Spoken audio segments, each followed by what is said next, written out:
آج کا پروگرام صبح 8 بجے ہونا تھا، جو کسی عذر کی بنا پر نہیں ہو سکا، اس لیے اس وقت میں آپ کی خدمت میں حاضر ہوں۔ آج کا ہمارا جو ٹاپک ہے وہ ہے زکوٰۃ کیا ہے۔ اللہ تبارک و تعالیٰ نے ہم مسلمانوں پر فرض عبادات، کچھ عبادات جو ہیں وہ فرض فرمائی ہیں، جیسے نماز فرض ہے، پھر اس کے بعد قربانی جن کے پاس پیسے ہیں ان پر واجب ہے، جن کے پاس اللہ تبارک و تعالیٰ کے عطیہ ہوا سب کچھ ہے، حج ان پر فرض ہے۔ اسی طرح کچھ لوگ ایسے بھی ہیں کہ جن پر زکوٰۃ فرض ہوتی ہے۔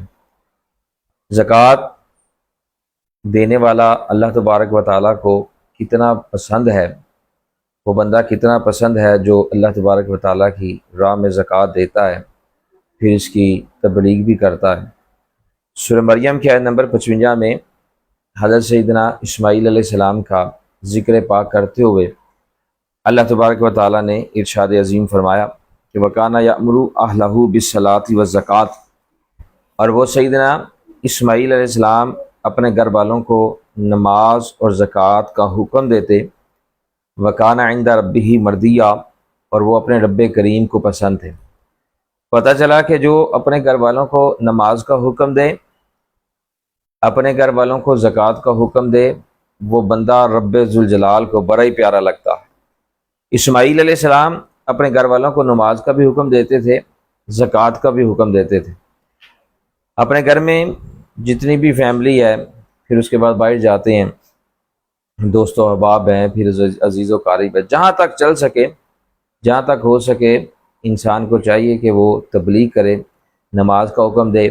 جن کو اللہ تبارک و تعالیٰ نے مال عطا فرمایا ہے وہ اس مال میں سے اپنی زکوٰۃ ادا کریں، لیکن زکوٰۃ ان کو دیں جو حضور پاک صلی اللہ علیہ وآلہ وسلم سے محبت رکھتے ہیں، اہل بیت سے محبت رکھتے ہیں، صحابہ سے محبت رکھتے ہیں، اولیاء سے محبت رکھتے ہیں، ازواج مطہرات رضی اللہ تعالیٰ عنہم سے محبت رکھتے ہیں، جو زبان سے کلمہ پڑھتے ہیں، دل سے اس کی تصدیق کرتے ہیں، جو اپنی ذات سے بڑھ کر، کائنات کی ہر چیز سے بڑھ کر محمد مصطفیٰ صلی اللہ علیہ وآلہ وسلم سے محبت رکھتے ہیں، ان کو زکوٰۃ دیں۔ جہاں پر دین اسلام کا کام ہو رہا ہے، جہاں پر دین کی تبلیغ ہو رہی ہے، ان اداروں کو جو ہے وہ زکوٰۃ دینی چاہیے۔ ہمارے نگینہ سوشل ویلفیئر سوسائٹی اور انجمن اشاعت دین اسلام کے تحت دن رات دین اسلام کا کام ہو رہا ہے۔ لوگوں کی فلاحی جو ہے وہ ضروریات بھی پوری کی جا رہی ہیں، لوگوں کی مدد بھی کی جا رہی ہے، راشن بھی گھروں میں پہنچایا جا رہا ہے، پھر اس طرح کی بڑی دینی خدمات کی جا رہی ہیں۔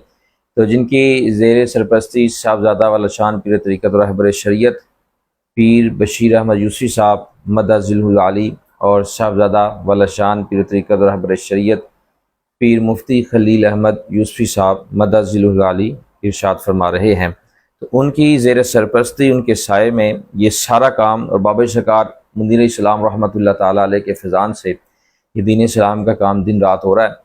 تو اپنی زکوٰۃیں ہمارے ادارے میں، زکوٰۃ جو ہے ہمارے ادارے میں جمع کروائیں تاکہ دین کا کام اور بڑھ سکے۔ تو اللہ تبارک و تعالیٰ ارشاد فرماتا ہے کہ اسماعیل علیہ السلام اپنے گھر والوں کو نماز اور زکوٰۃ کا حکم دیتے، اور وہ اپنے رب کریم کو پسند تھے۔ اسی طرح سیدنا عیسیٰ علیہ السلام جب پیدا ہوئے تو آپ نے پیدا ہوتے ہی اعلان فرمایا کہ میں اللہ تبارک و تعالیٰ کا بندہ ہوں، مجھے کتاب عطا فرمائی گئی ہے، اور مجھے غیب کی خبریں بتانے والا پیغمبر بنا کر بھیجا، اور مجھے مبارک فرمایا جہاں کہیں بھی ہوں، وَأَوْصَانِي بِالصَّلَاةِ وَالزَّكَاةِ مَا دُمْتُ حَيًّا، اور مجھے نماز اور زکوٰۃ کی تاکید فرمائی گئی ہے۔ تو پتہ چلا کہ اللہ تبارک و تعالیٰ نے نماز اور زکوٰۃ کی تاکید انبیاء کرام علیہ السلام کو بھی فرمائی ہے، تو ہمیں بھی چاہیے کہ نماز بھی ادا کریں اور زکوٰۃ بھی دیں۔ زکوٰۃ کیا ہے؟ اسلام کی بنیاد 5 اصولوں پر ہے، ان میں سے ایک زکوٰۃ ہے۔ زکوٰۃ کس پر فرض ہوتی ہے؟ زکوٰۃ صاحب نصاب پر فرض ہوتی ہے۔ صاحب نصاب کسے کہتے ہیں؟ صاحب نصاب اسے کہتے ہیں جس کے پاس 7.5 تولے سونا، یا 52.5 تولے چاندی، یا 52.5 تولے چاندی کی مالیت کے برابر نقدی موجود ہو۔ زکوٰۃ کن چیزوں پر لاگو ہوتی ہے؟ زکوٰۃ 4 قسم کے مال پر ہے: سونا چاندی نقدی، نمبر 2 مال تجارت، نمبر 3 جنگل میں چرنے والے جانور، اونٹ، گائیں، بکری، اور نمبر 4 زمینی پیداوار پر۔ اب زکوٰۃ کیوں فرض فرمائی گئی؟ اب سوال یہ ہے کہ زکوٰۃ کیوں فرض کی گئی، کیوں رب کائنات نے ہم پر زکوٰۃ فرض فرمائی؟ ابو داؤد حدیث نمبر 1669 میں آتا ہے کہ میرے اور آپ کے پیارے پاک محبوب صلی اللہ علیہ وآلہ وسلم نے امیر المومنین سیدنا عمر بن خطاب رضی اللہ تعالیٰ عنہ کو فرمایا کہ بے شک اللہ تبارک و تعالیٰ نے زکوٰۃ اس لیے فرض فرمائی ہے تاکہ تمہارے باقی مالوں کو پاک اور طیب فرما دیں۔ پتہ چلا کہ جب مال میں سے جس مال پر زکوٰۃ فرض ہو جاتی ہے اس میں سے جب زکوٰۃ نکال کر غریبوں میں دے دی جاتی ہے تو باقی جو مال بچتا ہے اللہ تبارک و تعالیٰ اس مال کو پاک بھی فرما دیتا ہے، طیب بھی فرما دیتا ہے۔ تو اپنے مالوں کو پاک اور طیب کرنا چاہیے، کیوں؟ جن پر زکوٰۃ فرض ہے جب وہ زکوٰۃ نکال دیں گے تو مال پاک اور طیب ہو جائے گا، اور اگر زکوٰۃ فرض ہے اور پھر مال میں سے نہیں نکالی تو یاد رکھیں وہ مال جو ہے وہ ہلاک ہو جائے گا، وہ مال جو ہے وہ خراب ہو جائے گا، نقصان ہو جائے گا، تباہ و برباد ہو جائے گا۔ تو جن پر زکوٰۃ فرض ہے اسلام حکم فرماتا ہے کہ ان کو فوراً جو ہے وہ زکوٰۃ دے دینی چاہیے۔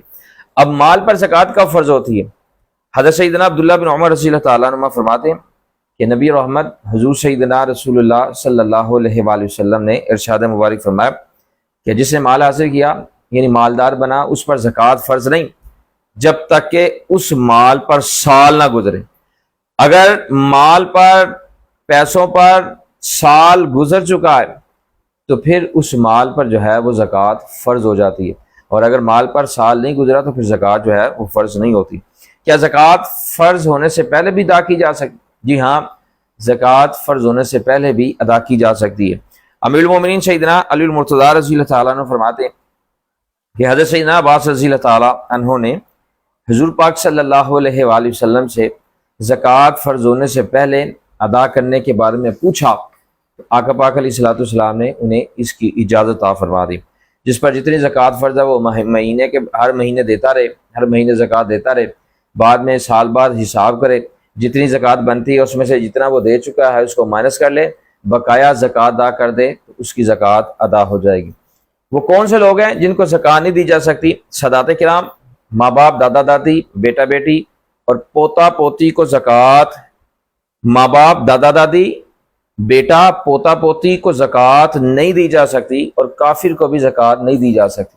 ان کے علاوہ ہر ایک کو زکوٰۃ دی جا سکتی ہے۔ دوبارہ سماعت فرمائیں، سادات کرام، ماں باپ، دادا دادی، بیٹا اور پوتا پوتی کو زکوٰۃ نہیں دی جا سکتی، کافر کو بھی زکوٰۃ نہیں دی جا سکتی۔ حضور پاک صلی اللہ علیہ وآلہ وسلم کا معمول مبارک تھا کہ آقا پاک علیہ الصلوۃ والسلام زکوٰۃ دینے والوں کے لیے دعائے خیر اور دعائے رحمت فرماتے۔ حضرت سیدنا عبداللہ بن ابی اوفا رضی اللہ تعالیٰ عنہ فرماتے ہیں کہ جب کوئی قوم اپنی زکوٰۃ یعنی صدقہ لے کر آتی تو حضور پاک صلی اللہ علیہ وآلہ وسلم فرماتے یا اللہ فلاں کی اولاد پر رحمت نازل فرما۔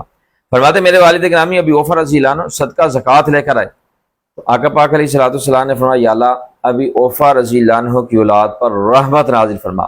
تو یہ دعا قیامت تک ہے، یہ دعا قیامت تک ہے، قیامت تک جو اپنے مال میں سے زکوٰۃ اللہ کی راہ میں دے گا آقا پاک علیہ الصلوۃ والسلام کی یہ دعا اسے بھی پہنچتی رہے گی۔ تو زکوٰۃ دینے والوں کے لیے حضور پاک صلی اللہ علیہ وآلہ وسلم نے دعا فرمائی ہے، اور اسلام بھی یہی ہمیں حکم فرماتا ہے کہ جن پر زکوٰۃ فرض ہے وہ سب سے پہلے اپنے عزیز و اقارب میں دیکھیں، رشتہ داروں میں دیکھیں، ہمسایوں میں دیکھیں، ہمسایوں میں جو ضرورت مند ہے ان کو دیں، جو ادارے دین اسلام کا کام کر رہے ہیں، جہاں پر مدرسے ہیں، جہاں پر بچے پڑھتے ہیں، جن کے گھر والے ان کی فیسیں نہیں دے سکتے، ان کو کھانے کا اہتمام نہیں کر سکتے، جہاں پر دن رات جو ہے وہ 24 گھنٹے ہاسٹل ہیں اور پھر دین اسلام کی تبلیغ ہو رہی ہے، وہاں پر والدین جو ہے وہ بچوں کا خرچہ نہیں اٹھا سکتے، تو ہمیں چاہیے کہ جن پر زکوٰۃ فرض ہے ان اداروں میں دیں، اپنے غریب بھائیوں، مسلمان بھائیوں کو دیں، اپنے ہمسایوں کو دیں، اپنے عزیز و قریب کو دیں۔ جب ہم اللہ تبارک تعالیٰ کی مخلوق سے محبت کرتے ہوئے اور دین کے مطابق زندگی گزارتے ہوئے اور دین کی خدمت کرتے ہوئے اپنی زندگیاں گزاریں گے، اللہ تبارک تعالیٰ ہمیں دونوں جہانوں میں کامیابیاں عطا فرمائے گا۔ اللہ تبارک تعالیٰ ہماری حاضری کو اپنی پاک بارگاہ میں قبول و منظور فرمائے۔ آمین و آخر دعوانا الحمدللہ۔